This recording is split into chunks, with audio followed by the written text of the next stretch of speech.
Hey everybody, this is JJ for Digital Copilot, and we're going to be talking about Batman vs. Superman today. And we're going to talk about a lot of great movies on our channel, so if you could like and subscribe to our channel, that'd be great. And I'm with Blake today, and we just saw Batman vs. Superman at our lovely local theater, and we're pretty excited to talk about it today. Heck yeah, we are.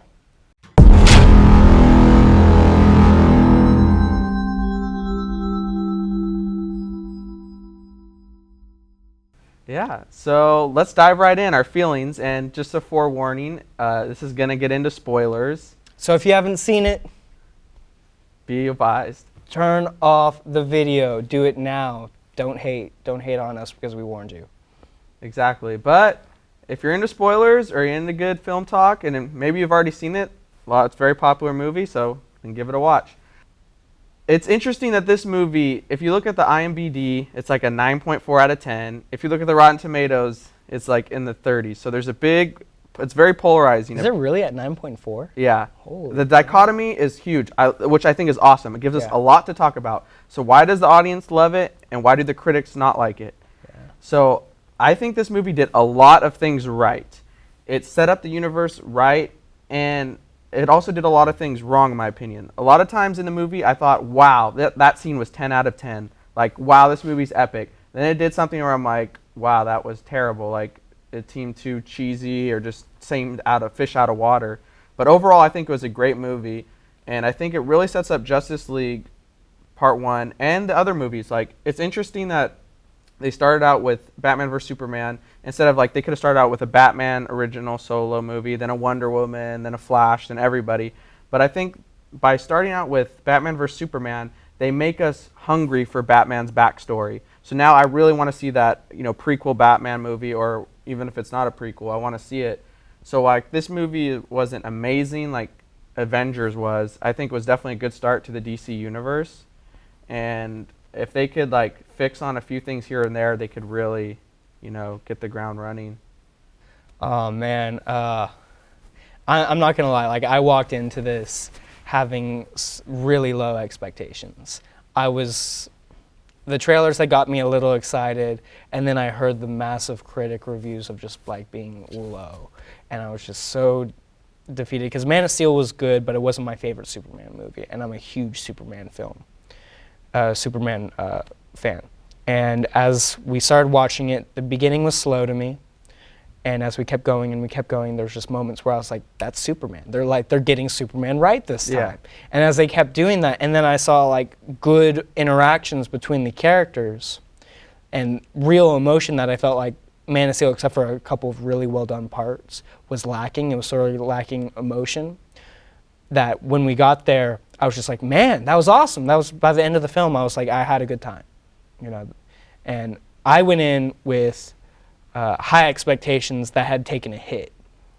And it's not like they were low. It was just like I was expecting not to walk out happy. Yeah, after you see the critics score, I mean, it's hard to go in there with super high expectations. Exactly. Like, personally, I didn't look at the Rotten Tomatoes score or any of the critics, because I don't look at that before I see a movie. I want to go in fresh. And so my expectations were definitely way too high. Because I just watched Man of Steel that day. Yeah. And so I'm like, oh, I'm so pumped, because you're ready to go. To me, I feel like I liked Man of Steel more than the average person, just because, like, when he kills Zod at the end, and, like, when Kevin Costner dies, and just like all the emotion, like, and then seeing Krypton in the beginning. Yeah. Like, to me, like, I really love that movie. I mean, I'm not like a Superman purist like you, and I haven't read all the comics, so you have probably, like, more specific things you want to see. But just as a casual Superman fan, I liked Man of Steel a lot. Like, you know how I said, like, it had its emotional moments that were awesome? You hit upon those, Yeah. Like, to me, my favorite parts are when he's talking with Pa Kent, when Pa Kent dies, because you're just like, oh my gosh, he knows how special Clark is, but he doesn't think he's ready yet. Yeah. He doesn't think he's ready to go be Superman. Like, he's willing to sacrifice his life for his son. Exactly, and he's not even human, He's not. It's like, it goes beyond. People have questions, like, people who have never adopted a child are like, how do you love that child the same as your blood? Yeah. this is like, it goes beyond that. It's like, this isn't even your species. Yeah, exactly. You know? So, and then the other moments, everyone knows the moments, but the huge parts for me in Man of Steel were him killing Zod, him crying afterwards, and that's when Man of Steel was good. Yeah. So, like, I agree with you. Like, some of the action scenes, like, it's just too much. And I was fine with it. Yeah, I was fine with it, but I see where you're coming from. I see where everyone's coming from. But then that they transposed those action scenes into Batman vs. Superman, so that for me, like, finally, like, okay, that's it. Like, I didn't want to see the same exact action scenes in Batman vs. Superman. And that's one of the parts where, as I'm watching, it takes me out of the film, and I go, wow, this is just, like, too much, like, too similar. But, like, there's definitely, like, kind of like Man of Steel, like, where there's these tentpole scenes which are really amazing. Like Ben Affleck's character, Batman, when he saves the girl in Metropolis. I was just thinking about that because it was so cool seeing his view on that fight. Yeah. Because in that scene, as you can see in the trailer, Batman's not in his armor. He's not with all of his gadgets. He's literally just a human watching gods play. Yeah. You know, he's watching these gods fight. And for all these years, he's been probably the most impossible force to stop. He could do whatever he wanted. I mean, he was the the closest closest thing thing to a god. Yeah, he could fail, but he was rich, and he was the prime specimen of humanity when it comes to physical build and being able to fight, and no one could stop him, literally. I mean, when you watch the scenes, you can see maybe they've lost Jason Todd. Maybe he's broken. He's a bitter, broken Batman at this point. But he had never had someone who could just defeat him. They could hurt the people around him, but they could not defeat him. And maybe hurt his psyche, but not defeat him. And now he's seeing these people like they're completely on a different level. Okay, yeah, definitely. Batman's like always been about control. You could see like from the scene of him watching his parents die when he's a kid, and he could do nothing to stop it, and he just sits there in horror. And so it seems like his whole life is about building control and being a control freak. And now Superman's completely unsettled his control. Like, how could you control Superman? I mean, when he has that line, like, if we have 1% or 0.01% or whatever he says of him turning bad, then we have to be ready for it. That is legitimately control, because who cares about 0.01% of someone doing something wrong? And the venom that he said those words in, 1%. Yeah, because he has to have all outcomes ready. Yeah, and then definitely like, and you see the Robin suit or the Nightwing suit or whatever that was. Yeah, that's exactly what we were talking about. Like, we think it's Jason Todd's. Jason Todd is the second Robin. He gets killed by the Joker, and that just unhinges him. And that goes into more about, we could even talk about why Batman was using guns and killing people, and that's kind of like the phase of time right after Jason Todd died. But yeah, and then so like it seems like he keeps that suit up as a message to himself, like, you really need to control the situation. Like, he probably really puts all the blame that Jason Todd died on him, and so that's a constant message to him. So that's one thing with the movie. I wish they would have shown a flashback to when Jason Todd died. Maybe they're saving it for the Batman or Suicide Squad or something. Yeah. But I think that would have really added some emotional weight for Batman, personally. 20%, this might be an inflated number, but I feel like 20% of the superhero movie community actually knows or have read the comics. And that was a wink to the 20%, like, oh, Jason Todd, this is... wink, wink. This is why he's like so upset about everything. This is why he's a bitter, angry Batman. Yeah. Because he lost that, and I feel when you're winking at 20%, that 20% is gonna freak out. They're gonna be like, oh my gosh, yeah, Jason Todd. That's Jason Todd. That's so cool. But then what about the 80%? And that I feel like was a vital part of the film. What about the 80% of the normal community who just goes to watch Marvel movies, who just goes to watch the movie? They don't know about the comics. They enjoy it, and they deserve to know. Exactly. I feel like that was vital, that it deserved more than a wink. Kind of goes back to the Flash thing, too. Like, I didn't even know that was Flash on the time machine till I asked you guys after the movie. Yeah. And, like, I feel like that was, like, like you said, they should have showed his emblem or something. Like, that was vital to know that was a Flash. That ties everything together. I'm just thinking, who is this person, like, coming at him in his dream? Like, I was fine with the dream sequences. And it was weird that they had it in a dream, too. Yeah. Like, you don't know what to take from it because it's in a dream. Because it's like a dream within a dream within a dream, it felt like. But it's also supposed to be reality because Flash is supposed to actually go back in time to warn him. Yeah. But it happened in a dream. So it's also very, like, convoluted. So, I mean... And they had perfectly fine showing a symbol in the computer under Lex's database. So I'm like, I don't know why they can't make his symbol very visible. Like, that would have tied everything together. Yeah, better, I mean, there's so... Why I think myself, and if you go on and you read the reviews, I feel like you're going to be seeing a lot of fanboys who've read the comics love it. You'll see the fanboys who don't like it. They feel like they did something wrong. It's a polarizing movie. It's funny. Superhero movies make us so polarized in our views, but I think the people who love it are going to be the fanboys who get the winks, who get the Flash wink, who get the Jason Todd, the wink that we get it, but it wasn't shown to the rest kind of of like The Force Awakens, all their little Easter eggs in there. Yeah. Like, if you're not a diehard fan, you might have missed some of the winks. But they weren't vital to the storyline. Exactly, yeah. That's kind of where Force Awakens did better. Yeah, those Easter eggs were nothing to the storyline, whereas these winks were kind of vital to the psychological backstories. Batman doesn't make sense. A lot of the story doesn't make sense if you don't understand the wink. Force Awakens completely different. Those were Easter eggs. There's a difference between an Easter egg and a plot point. You know? Exactly. And going back to Batman, I thought Ben Affleck did a great Bruce Wayne. I thought his Bruce Wayne was phenomenal. He looked the part. He played the part. Him and Alfred's playback were good too. I mean, I love Michael Caine, so to me, Alfred's Michael Caine, but I'm fine with this, Alfred. Jeremy Irons, I'm just going to say this. I've been a Jeremy Irons fan for a long time. For those that don't know, Jeremy Irons was the voice of Scar in Lion King. Yeah. He was in Kingdom of Heaven. He's, to me, I love anything he does. So, as perfect as Michael Caine was, people weren't sure about Michael Caine. That's true, they weren't. Because Michael Caine has a specific accent. I'm trying to remember his English accent. And the Alfred from the Tim Burton films all the way up to George Clooney was the same Alfred. That was like one of the few things that didn't change. Yeah. Was Alfred. And they were very different. Yeah, definitely. I don't think they should have brought Michael Caine back for this. Like, this guy's good, a good Alfred for the direction they're going. Personally, I don't think the movie did this Alfred any justice. No. They didn't give him any depth, and like Jeremy Irons is like a great actor. He could have had so much more depth, even if it's like a minute more screen time for him to show some more of the depth. Like, in the limited amount of screen time he had was phenomenal. Like, he was the one who was like in Bruce, not necessarily in his face, but he was in Bruce's face like, you're kidding me, right? Don't do this, Bruce. I've cared about you since you were a child, so I will take care of you. I will be in your corner the entire way out. But I'll let you know that he's not your enemy. Exactly, You know, Superman is not your enemy. And if you could almost screw up the dichotomy, you could screw it up by going after him. Exactly.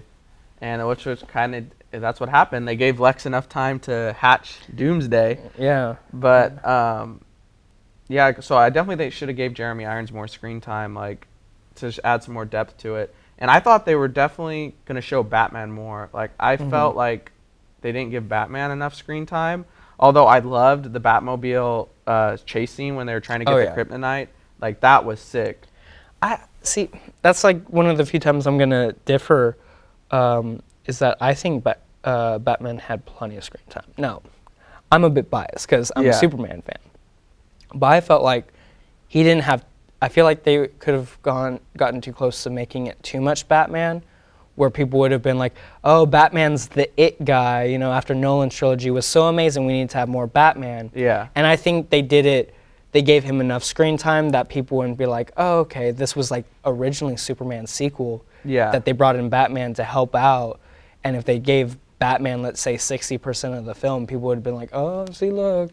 I totally agree with that. Superman definitely should have had a majority of the film. I don't think like Batman should have had a lot more screen time. It just, I think they should use the screen time better. Like, I wanted to put us in his mind, put us in his environment in Gotham. Yeah, they showed him brand that one guy, and then that was Yeah. just, I wanted to show him in Gotham, roaming the streets, seeing like Gotham kind of dark. It just didn't put me into the universe like the Nolan trilogy did. You know that they showed it in the trailer, and there was like a sneak peek of when Batman in the movie, it was actually at the end when he's going after Martha Kent. Exactly. That should have been I like at thought- the beginning. I thought that was him going after a regular crook Exactly. in Gotham. Yeah. Where it's like Jeremy Irons just like perfectly, Alfred is going, oh, it looks like they're on the first floor. There's eight enemies. Might as well drop you off on the second or Yeah. something like that. And he does it. It seems like so run of the mill, like they've been doing this for years, and they have. But this was more vital. I could have seen a bit more stress from Alfred. Yeah, like if they would have thrown that scene in the beginning, it's like, oh yeah, there's 8 enemies, like just run the middle. That's like so powerful. Like, whoa, Batman, Alfred, like what they've really been Just doing a team, some stuff. you know, and like it could have gone after. They could have even thrown in a side villain. It didn't. It doesn't have to be Bane. It doesn't have to be Joker. It could have been the Penguin for like 30 seconds Could have or been like a minute yeah, or something. Penguin or Riddler or anyone else. Yeah. Just some little side villain, because Batman has the best villains. Exactly. Coming from a Superman fan, Batman has the best villains, and that would have been fun.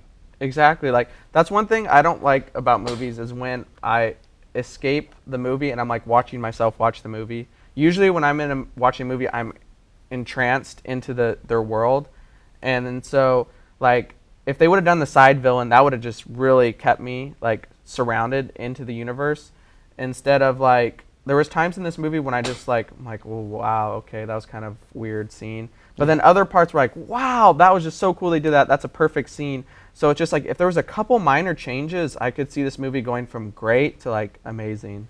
Okay, so definitely I'd give Ben Affleck's Bruce Wayne, right now I'd give him a solid B+. B+. Okay. And then I think the jury's still out on him as Batman, because Okay. we saw the great Batmobile chase, and he seems like he could be a great Batman. Like when he was fighting Superman, do you bleed? Like when he asked him that, like I see him being a great Batman, but I just want to see him in his own film to like give him like We just the want check more. mark. Just want more, exactly. Yeah. That's what I think this film did really good about it. It makes us want more. Like even Oh, to the last heck yeah. scene, but we'll go into that later. But let's talk about like what this movie really is about. This is really about Superman. This is about just like I'm just gonna leave that off to you, Blake. Just tell us about Superman. Oh, well, we all know that I'm a huge Superman fan. I mean, I got the red and blue going on right now. It's slightly intentional. But the whole thing that I did not like about Superman in Man of Steel, and this almost saved some of those points for Man of Steel, is that he was blowing up buildings, people were dying, he kills Zod, he's not very emotional in his character, and that's I feel like something that's what people say, because I've had to defend Superman a lot, because you know it's the age-old question: Yeah. Are you a Superman or a Batman fan? Well, I'd say after the Nolan trilogy, after so many great movies and comics, that I would say the world favors Batman right now. I totally agree with that. And he's a phenomenal character. But the reason why I love Superman, to me, is the argument when everyone's like, well, how do you beat him? You can't beat him. A little rock can beat him or something. Like, there's no way to write a good story for Superman. I completely disagree. Mm-hmm. The way to write a good Superman story is completely emotional. And because what makes Superman great is not the fact that he can fly. It's not his powers. All that's cool, but it's not those things. It's not that he's almost unbeatable. What I think is great about Superman, and they changed this, especially during the 70s when Marvel came out, was how a hero responds. We had the cookie cutter. The superhero is always good. He's always good. He always makes the right decisions. Well, I think what they've done well with Superman recently is that Superman, he always does the right thing, but he doesn't do it in a cookie cutter way. Exactly. He does it with moral angst. He does it because he has to, but he always somehow, so even though it may look bad, he always does the right thing, and you're just like, wow, That was the hard choice. It wasn't the easy choice. It wasn't like, oh, over here is a burning building and over here's an ice cream cone. I'm going to go save the people in the burning building instead of getting, satisfying myself. Yeah. That's the easy way to do it. But he always has the hard choice, and his hard choice is like the old Lex Luthor, Christopher Reeve movie. Here is Lois with a missile heading towards Lois, and here's a nuclear warhead heading towards a city. Yeah. You don't have time to say both. What do? He somehow finds a way to do both. And some people might say that's cheesy in that he's able to do both. Well, that's what makes him special, is that he finds out a way to do the right thing. Not both like of those things are the right thing. He's better than us. And that's also another thing. People don't like him because he's not human. Why say he's what humanity wants to be? He's an alien who is raised by humans, and in that way, I think he's more human than the rest of us, because it's not like he's putting on a show. It's like he saw the best part of humanity. His dad and his mom were good people, you know? He saw the best parts of his race destroy themselves, but he saw the best parts of it. And so when he takes his Kryptonian ancestry and mixes it with humanity, he has like this kind of melting pot of trying to be the best thing possible. Yeah. And he wants to, it moves into this thing of like he wants to protect humanity so bad because of all that's happened to him. Yeah. And then this movie, I love the line when they're talking to Bruce, and it's in that scene where the world's under attack. Superman's apparently this dictator, and he's taking control, and Batman's fighting him. And he looks at him in this dream sequence that Bruce is having, and he goes, "She was my world."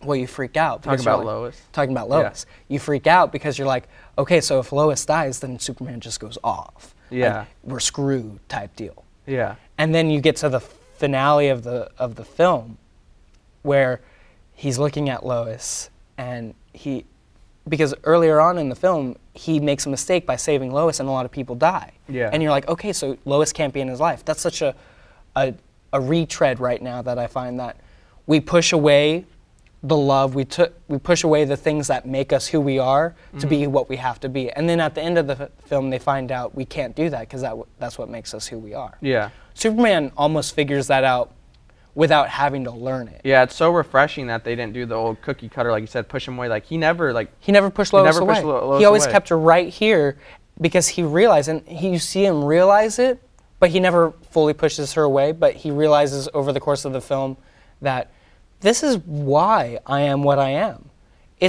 Lois is not a hindrance to me. I don't go and save her and then other people get screwed in the process. It's that she's literally my world. She's what makes me good. If I don't have the people I love, the people I'm willing to fight for, what can he become? Then what's the point? Yeah. You know, what's the reason? And he has a lot of reasons. He has like 3 billion reasons how many people are on this planet. But he realizes that if you don't have who makes you whole, what makes you whole, then why are you fighting? And so at the end, spoilers, when he has to sacrifice himself, he does it almost with like a smile on his face because he's like, I love you guys so much. I love everything so much that I'm willing to do it. It like fulfills him, and like definitely it makes him be the person that he wants to be. Like it makes him be Superman. Without Lois, like who knows? Like he wouldn't be the Superman we know and love. And without Pa Kent, he wouldn't be the Superman. Without Martha, he wouldn't be the Superman. And then even in the end, without Bruce Wayne, without Batman, he had to put his trust in Batman to save his mom. That's what I was just gonna bring up too. Yeah. Like you said, like how Superman, like he doesn't do it the easy way, but he finds a way. Like how hard would that be for him to trust Batman? Like after they just got done fighting, they're like not that close. Like to save his mom, even though like I'm sure he wanted to save his mom, but he knew the best thing for him was to go straight for Lex. Yeah, because he was the only one that could fight Doomsday toe to toe, at least for a little while. Yeah, by himself. Exactly. Batman couldn't have done that. And if he was too off track with going and saving his mom, then the rest of the world is screwed. But he at least, even after they were like in this bloodbath fighting each other, Superman is such a trusting figure. Like he believes Batman, in many ways, is the best of humanity. He's the peak physical specimen. He always does the right thing. That's the difference between Batman and Superman. Batman will do the right thing at the cost of himself. Yeah, exactly. And then, so now I think this is a good time to go into Jesse Eisenberg as Lex Luthor a little bit. Personally, I'm a huge Jesse Eisenberg fan, and I thought his adaptation of Lex was perfect. And I thought like the way he like did the speech at his party, I thought that was like awesome. And like he did a great job of portraying himself as Lex, but adding his own twist on things, which I think is fine. I want to see actors add their own flair to it, to like, because like we're gonna have different universes of these films. We don't want the same thing over and over again. If we wanted to see another Jack Nicholson Batman, we never would have gotten Heath Ledger. Exactly. If we wanted to see another Christopher Reeve Superman, we would never get Henry Cavill or anyone else, and it would just be the same thing. Lex Luthor was almost all of those. Jesse Eisenberg's Lex Luthor was almost all of those things. He was, in my point, you have character points that you cannot change. Exactly, yeah. And he was a genius, check. Mm-hmm. He was, what else would you say were our character points with Lex Luthor? Quirky and kind of like unhinged. Like he sees the world definitely different than everybody else. Exactly. He sees the world different. He's a genius. And there's one point where Lex Luthor's supposed to be athletically fit. Mm-hmm. In the film Batman vs. Superman, they have only one scene that makes you think that Jesse Eisenberg's Lex Luthor is actually athletically capable. And it's when he sinks a three-pointer in his own Google-like headquarters. They've got a basketball court. It's like Google, you know, Apple, where they have slides and they have sleep pods. In LexCorp, in Jesse Eisenberg's LexCorp, they have a basketball court. And before he turns around to talk with a senator, he's playing basketball before a meeting with a senator. And then when he puts the Jolly Rancher in the senator's mouth, that's Lex. That's like he thinks he's above everyone because he's smarter than everyone. And that's why he hates Superman. Yeah. Because, like, just look at it. And what I thought was perfect is, like, they explained why kind of Lex is Lex. They said his father hit him. Mm-hmm. Like, I don't know if you caught that one part. And so that makes sense. Like, so why he hates Superman? Because he doesn't want someone powerful than him. So Lex was hit as a child, so he wants to be the most powerful person in every situation. So, like, he looks at Superman like his dad, like someone who's too powerful because he couldn't stop his dad from hitting him when he was a kid. So, like, he can't stop Superman. Now so that's why he's obsessed with knowledge and power. Lex Luthor, to me, has always been a dark Batman. Yeah. Because Lex Luthor is a genius like Batman. They're both geniuses. They're both billionaires. Yeah. And Lex Luthor, to me, has always been, and I think his character was developed before Batman was coexisting with Superman. I think so, yeah. I think so, but I feel like as time has gone on, he's been a dark representation of ultimate power, peak physical specimen, because in the comics he's huge, he's built, and a genius when it comes to engineering. So he's basically like what Batman could be if he didn't have morals. If he went rogue, if he went bad, that's Lex Luthor to me. Yeah. Well, that's a cool juxtaposition between like what Batman could become, like a good bat and versus the bad bat. Lex had his dad, but his dad soured whatever goodness was in Lex. Yeah. Like how you said, how he hit him. And I think that's fairly, that's used in a lot of continuities when it comes to these comics. Whereas Batman just completely lost everyone, but he gained Alfred. Yeah, I think without Alfred, what would Batman be? Exactly. Like if Lex had an Alfred, like he could be a totally different person. Mm-hmm. Alfred doesn't get enough credit that he took care of him and he instilled values. And Batman had good values from his parents. Yeah. The short amount of time, what we learn is that they were good people. They ran charities, and they were trying to save Gotham in their own way. Exactly. And then Bruce does that, but he also has Alfred to continue. Yeah. That's one thing, like, I didn't love the scene of this Bruce Wayne's parents dying because, like, the Christopher Nolan scene was so perfect. Like, I guess, but we're already supposed to know, like, his parents were, like, good and stuff, but, like, I wouldn't mind a little dialogue with them showing that. Like, I mean, the one thing is that you see his dad push Martha, that's true, and you push Bruce behind him. That's true. I didn't get what he was doing it looked like he was going out to punch. That's what it looked like. The shooter It was in kind this of confusing. one. I didn't like that. I didn't either. I didn't like him punching him because he was intelligent. Yeah, he would have known that wasn't the right thing to do. Yeah, and he would have known like he couldn't have taken him out in time before a possible gunshot. And I think he would have, like the Nolans, in Nolan's trilogy, he just gives him the money and the guy pulls the trigger. Yeah, like I thought that was just so perfect. Like Yeah. they didn't have to copy that exactly, but I was hoping it would be a little more like it. Yeah. But one thing I also think they messed up on is, like, I don't know if it's clear to everyone, but that Lex Luthor was the one sending the pictures to Batman and Superman. Because if you look at the same kind of pictures he shows of Martha, Yeah. the same. Like I don't know if that, like I picked that up, but I don't think that was explicitly clear enough. Well, this is Like, where, what are your thoughts? sorry, Batman fans, but Batman was a tool the entire first half of the film, in my opinion, because he is completely led on by Lex. When Lex is giving his little monologue, you can't touch me because if you touch me, Martha's gonna die. Blah blah blah. He set up. It was like he was the benefactor to this boxing match. Yeah, because he got Batman in one corner, and he literally says it. He's like, I got the champions of darkness, the champions of light, to go at it. And he did it, he said, with very little leading on, but he did lead Batman on. He kind of fueled his hate towards Superman. Exactly, yeah. And then I just love that line, though, when he goes, Bat of Gotham and Son of Krypton. Like, yeah. Just that line was perfect. So, So for cool. people who don't like the movie, like, just look at that line. That was perfect that we got that. Oh, I loved it. Yeah, so like they should have just explained a couple more things more clearly here and there. But like this movie had good acting, good complexity, it had good roots. It had so much potential, and I feel like the moments that it knocked it out of the park, it knocked it out of the park. Exactly. Like, the good moments were 10s. Exactly. The bad moments were so bad that it took you out of it. And I feel like the bad moments were moments like that where you're just like, you're kind of having to force yourself to pick up things that weren't communicated well enough. Exactly. And that's going to be its downfall, is that I don't think it communicated things well enough. One thing I was worried about going to this movie was, like, ever since I heard they're showing Aquaman, I'm like, how? Okay, it's Batman vs. Superman, you have Wonder Woman, and like, how are you going to have Aquaman? So I think the way they introduced Aquaman, the Flash, and Cyborg was absolutely perfect.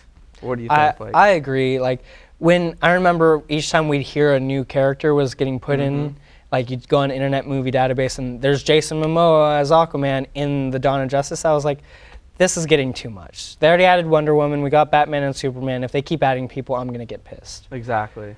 But I've become a big Aquaman fan ever since the reboot of the New 52 with Jeff Johns as the writer for the Aquaman story. Aquaman was always the joke, you know? Yeah, he was.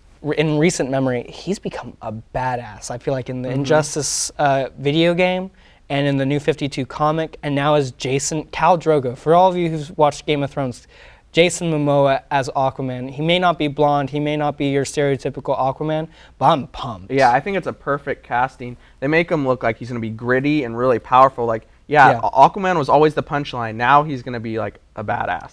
And how they have, I thought, kind of how they did it was not necessarily the same way of how they introduced all the characters, but how they had him underwater looking at a camera. That was one of the ways I thought they were going to introduce him. Another one is I thought maybe while Batman and Superman are fighting, they get near the harbor and he just sticks his head up and you're like, oh, that's Aquaman. But that would have taken you out of the story. It would have. So I'm glad they did it where like you're looking at the files of all these people. Yeah, and LexCorp's database. And then the Flash scene was cool. I know a lot of people, like I wish they would have used the same actor from the show Flash. Grant Gustin to me is the Flash. Yeah, so like I don't want to say I dislike this guy because we just don't know enough yet. But yeah, I mean Ezra Miller is a good actor. If anyone's seen Perks of Being a Wallflower, he's good in it. He's got some good, he's got acting chops. It's just I don't know right now if, like I said earlier, I feel like characters have character points that you cannot change. I don't care if you're black. I don't care if, in many cases, I don't even care if you gender swap. I don't care if you change those things as long as, let's say they switch, let's say they don't need to gender swap a whole lot, but let's say they switch Thor to a female like they did in the comics. Yeah. Thor is brash, Thor is a warrior. Thor is inherently good. You don't change those three things. You make that. You can put those into a woman. Exactly. Iron Man. You turn Iron Man into a woman. What's Iron Man? She'll be like a version of a playboy. She'll be like the playgirl, which we need to change in culture anyway, as not an awful thing like exactly, that. They're the slut label. Yeah, the stigma. It's double standards. Yeah, if you have that, the character points of Iron Man as smart, witty, and kind of like, the I don't care personality, but they care deep down way too much. Exactly, like their outer appearance and then like what their gender doesn't matter as long as they get the tentpole points of their characters. Points. And that's, I'm iffy on Ezra right now. I love Grant Gustin, like we were saying. I'm iffy on Ezra Miller. I'm not digging the ponytail, but that's personal preference. I think they got to cut the ponytail because it's like with Aquaman with his long hair. Like I think they got to have him be. I mean, that we're nitpicking at that point when we're getting angry about the ponytail, but I think Ezra Miller has kind of the quirky, he could be the hipster Flash kind of smart scientist who goofs around, so they could do it. Yeah. So let's go back to Wonder Woman a little bit. Like going into this movie, I did not have high expectations for her, but I thought they knocked it out of the park. Like she was like one of my favorite parts of this movie. Oh, yeah. And like from the beginning, I thought the criticism was like, oh, she's not an actress, she's a model. I thought that was totally bogus. Gal Gadot has been in the Fast and Furious movies and done a fine job. Exactly, and just because you're a model doesn't mean you can't act. Like I was like perfectly fine to give her a chance. Yeah. Because personally, I hadn't seen the Fast and Furious 7, so I'm like, but I'm gonna give her a chance. I mean, and I'm fine with her appearance. Like we said, as long as you keep the character tentpoles, like just because she's not like an Amazon like Wonder Woman, but I thought the personality was right, the face was right, the hair color, even though that's not really that important, but everything was right, and just her fierceness, and just her like, I want to say confidence, not cocky. But she had confidence, and she's really old. Yeah. Like how they say, she's been around for over 100 years. She's old, so if you've been around for that long, you're gonna be like, I've seen it all. Exactly, yeah. Like, and to people who saying like she's not an Amazon is from Greek mythology. Sorry, history lesson. Amazon is from Greek mythology. It's Mediterranean. It was a women's warrior society. And Gal Gadot is Israeli. That's Mediterranean. That's true, so I'm not going to nitpick too much. If people want to say she's too skinny, she's Wonder Woman. She has physical powers that go beyond her physical body. Exactly. So as long as, like I told you earlier, as long as her physical body is legit, it's not anorexic, she's not starving herself, and she's working out and being healthy, I've got no problem with her body size. Exactly. And me personally, I didn't even think really about her body size at all during the film, just because her character is so dynamic and just so cool, like the way she blocks the thing, and then her lightning whip, like her character is just so cool you don't really think of it, and like I thought she did a great job with that character. I thought she was yelling like a warrior. She's very different from Batman and Superman. It's almost like you take an actual soldier and you put him in with cops. Yeah, exactly. Superman and Batman are closer to cops, and she's actual warrior. She's fought wars. It looks like she was in World War I, and her fighting style is very aggressive. It mirrors that, and I just thought it was so cool. And she had no fear, too. She had no fear whatsoever. She was like excited to go after this monster, because to her, there hasn't been a monster she hasn't been able to beat. Yeah. So this was like an adventure to her. Yeah, so Gal Gadot, great job. Oh, yeah.